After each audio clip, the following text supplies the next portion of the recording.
Кеше тойын қонса телефон бердім.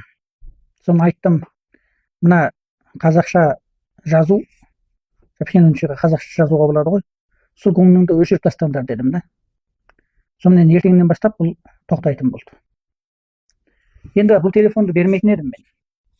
Осы бірнеше күннің алдында бір қыз бала енді өз атқа мініп, бір жылқыны көрсетіп жүрсе, айдалада жүрген біреу әпиіне қарасам, Гуандоңдікі екен да. Маңдамаш деп жазып қойыпты. Енді мен байқасам, ана екеуі бір өмір танымайды. Тордан көрген шығар енді. Ал сосын жаңа қыз енді өзінің ойын білдіріп, тағы да жауап қайтарыпты, бірақ енді жақсы сөз айтыпты. Сөйтсе әлгі жігіт ана қыз балаға жалғыз ақтал дүниесі бар ғой, бір тал сіңірі. Соны алып шығыпты, бәлені семітіп. Енді сөйтіп отырса, мысалы, бір азамат үшін алып айтқан кезде, бұл бір намыс, бірін-бірі танымайды ғой, үш қайнасақ сорпасы қосылмайды деген секілді, бірін-бірі танымайды. Ал бір азамат ретінде бір қыз балаға соншама ауыр сөз айтудың өзі, ол бір намыс нәрсе. Ол бір сананың, сапаның төмендігі да.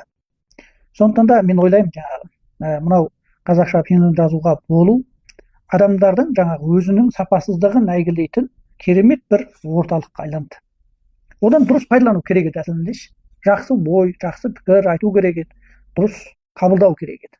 Ал енді қазір үйде жатып алып, телефонды көреді екен дағы, жаңағы бір дұрыс сөз айтып жатқанға да, қате сөз айтып жатқанға да, сақылдатып әйтеуір жалғызтал дүниелерін теңей беретін жігіттер көбейіп кеткен.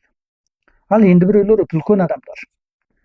Сондықтан егерде біз осы дойынның қазақша жазу, осы көңнің дейміз ғой енді, ұйқуаты шықпаған болса, көптеген адамдардың осыншама дәрежеде сапасыз екендігін біз білмейді екенбіз да.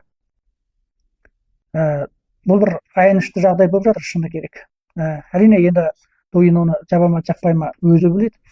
Ал бірақ біз өзіміздің аузымызды жаба білуіміз керек қой. Кейбір дүниелерге қарап өте шықсақ болды. Кейбір адамдар соның кесірінен әурешілікке қалып жатыр. Сіздер ойлайтын шығарсыздар, мүмкін мен торда біреуге жаза салдым, ешнеме етпейді деп.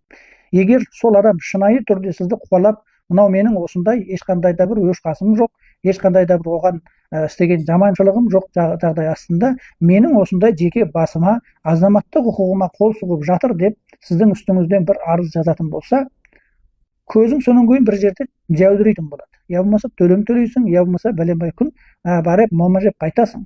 Бұл заң мысалы. Сондықтан адамдарда мысалы ең алдыменен өзіндік бір моральдық шектеме болу керек та, өзін өзі қоя білетін. Жақтырмасаң, молдай мынау да ұқтай береді екен ғой деді дағы үндемей кете бер болды. Оны қалың елдің алдына шығып айтпай-ақ қой. Ал екіншісі, заң деген дүние бар мысалы. Заң ол ресми түрде сізді шектейді. Сен өз жерде мен байқамай қаптым, білмей қаптым, ойымда деген ойым жоқ еді, анау-мынау дегеніңе келмейді. Сондықтан адам басқаларға құрмет ете білумен бірлікте өзін де қорғай білуі керек. Көптеген істер бар, оны түсінесіздер. Кейбіреулерге сөз жазатын жер бар, кейбіреулерге сөз жазбайтын жер бар. Сондықтан да жақтырмасаң айтым ғой жаңағы. Тамаша идея болды. Бірақ ана жерге жазбай-ақ қой. Өз пікіріңде қала бер. Ал бірақ оны алып шығып бүкіл елдің алдына жаздың ба, әурешілікке жаман қаласың. Мүмкін айналаңызда бұндай әурешілікке қалып жүргендерді көрмегеннен кейін сіз ештеме етпейді, менде несі бар деп ойлайтын шығарсыз. Ал бірақ шынайы түрде қуалайтын болсақ, ол торап, ол ешқашанда заңнан алыс жер емес, тысқары жер емес. Күнде радио тыңда, күнде телевизор көр, барлығында айтып жатыр ғой. Қалаймақан сөйлеме, қалаймақан іс-әрекет шығарма, түзу жүр деп айтып жатыр. Сондықтан бұл бір. Ал енді бір дүние мынау, бұл әлеуметтік орта. Әлеуметтік ортаның тазалығын сақтай білу керек. Бұл бейне сенің жаңағы үйіңде отырып, айналаңа түкіре бергеніңмен ұқсас. Айналаңа жаңағы үйдің ішінде отырып, дәрет қыла бергеніңмен ұқсас. Жаңағы сен жаңағы аузыңнан осындай сөз шықты деген сөз, сенің жаңағы ішкі дүниеңнің қаншама жаңағы былапыт екендігін, масқара екендігін бір қарап білуге болады. Өйткені ана жігітке қарсы көптеген адамдар сөйледі, мен көрдім. Қыз балаға осындай сөз айтқанынан қарап-ақ сенің қандай адам екеніңді білуге болады деп отыр. Көрдіңіз ба мінекей? Сондықтан адамның аузынан шыққан сөзі әмілиятта сол адамның өзіне уәкілдік етеді. Сол үшін өзімізді өзіміз дұрыс басқарайық.